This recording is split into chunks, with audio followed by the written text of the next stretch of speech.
vlog number 3, which is the trip I made to Chamonix. This was about 6 weeks before UTMB, so it was the middle of July 2019, about 6 weeks out. The race starts at 5 PM in the afternoon, so you end up running for about 2 hours in daylight, and then it's into the night, and just as you go into the night, you go into the proper mountains as well. So yeah, I thought it was a good idea to see the course during the day. I'm going to show you the video now. I've edited it all together. To be honest, I'm just going to let it run, I think, because I think it's pretty good.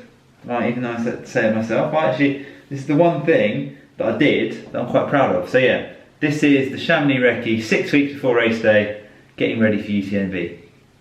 Da, da, da. 4:10, and I'm just going to Heathrow. Tired already, which is great, isn't it? See you later, cat. Doesn't care. Doesn't have a clue what I'm about to go and do. Anyway.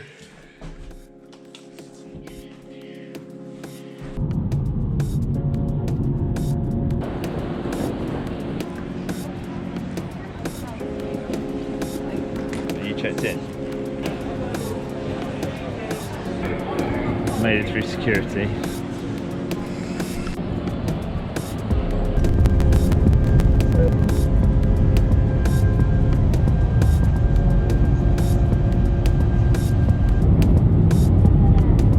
Arrived in Geneva.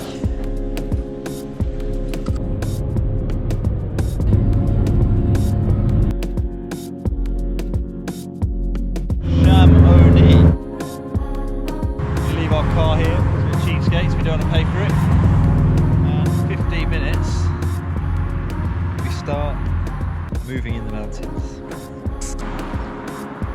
28 miles ahead of me.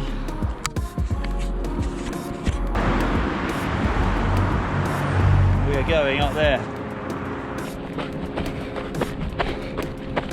That was a Scotty Hawker actually, wasn't it?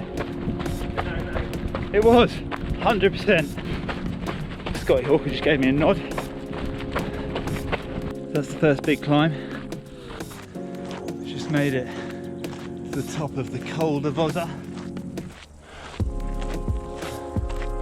And there's Mont Blanc. So we've missed a turning. Always a bit disappointing,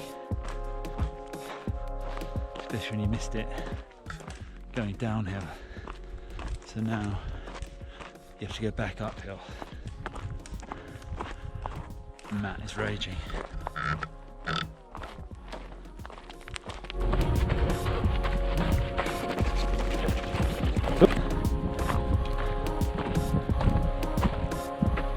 And we've just clicked over 20 miles in 4 hours with about 1700 meters of climb, which is pretty good actually.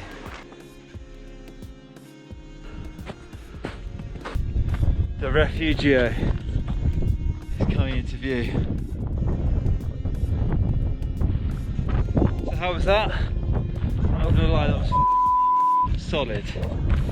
Pretty much got found out day one there. I'm fit, but this terrain is gnarly.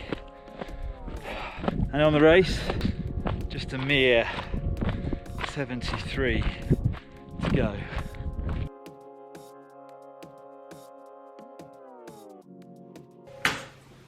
Yeah, so I remember this now. So day one, I had like a reasonable week of training the week before. My original plan was to actually do like a little taper. So a taper, for those of you who don't know, is when you basically you rest before a big effort, before a race, and you start reducing the miles you're running, the intensity of the miles you're running. But yeah, I didn't do that, and I turned up tired, with pretty tired legs. And I got to this Refugio, so what, 30 miles in, 29, 30.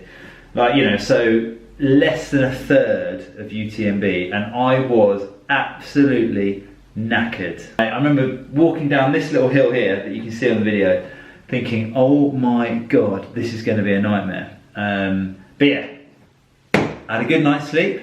I ate a lot, of which you'll probably see in the video, and Day 2. Day 2.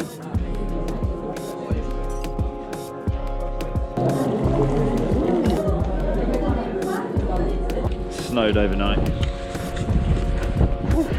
Let's get going.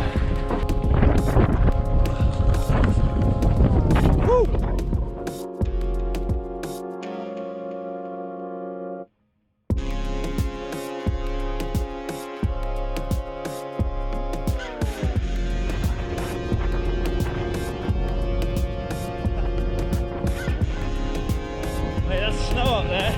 Well, yesterday was a big day. This one, actually on paper, is even bigger.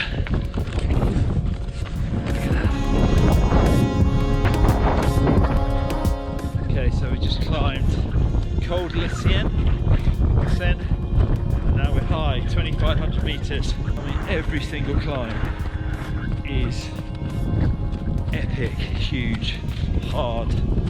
The altitude is something I hadn't thought about. It's hardcore. So this descent's well known for being potentially very dodgy. You've just been going all night in the darkness. Dawn breaks, you see Courmayeur from up high, and you rag it down here. And your quads are broken. And you've still got 50 miles to go. But I tell you what, this is an awesome bit of trail. Look at this.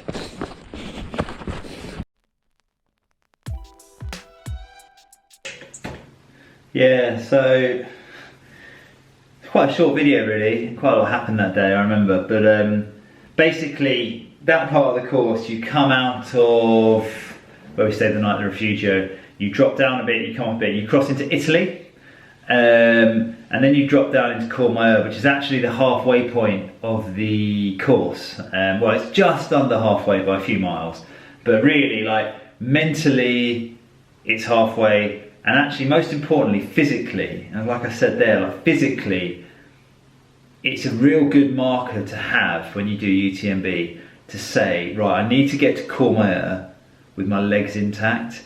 Now, obviously that's a relative term, right? Because nobody's legs are going to be that intact after 50 mountainous miles. However, what I mean is you've got to get there with the ability to be able to grind out another 50 miles. If you get there and you're getting yourself into a hole, or your legs, especially your quads, top of your legs, if they're starting to go, you're in trouble. So it's a real, like, good UTMB mantra: get to Courmayeur, and then, you know, then you can push on from there. And then it's just the way I look at it mentally. I always do this with all my races. I just break everything down. I never look at the race as, right, I've got to run 100 miles. It's 20 miles here, 30 miles here. And when I got to Courmayeur, 50 miles to go. My battery's about to die. So anyway, what I'm gonna do, how do I do this? I'll stop this. Right, I'm stopping this, and then we're gonna get a new battery, and then we're gonna carry on with day 3.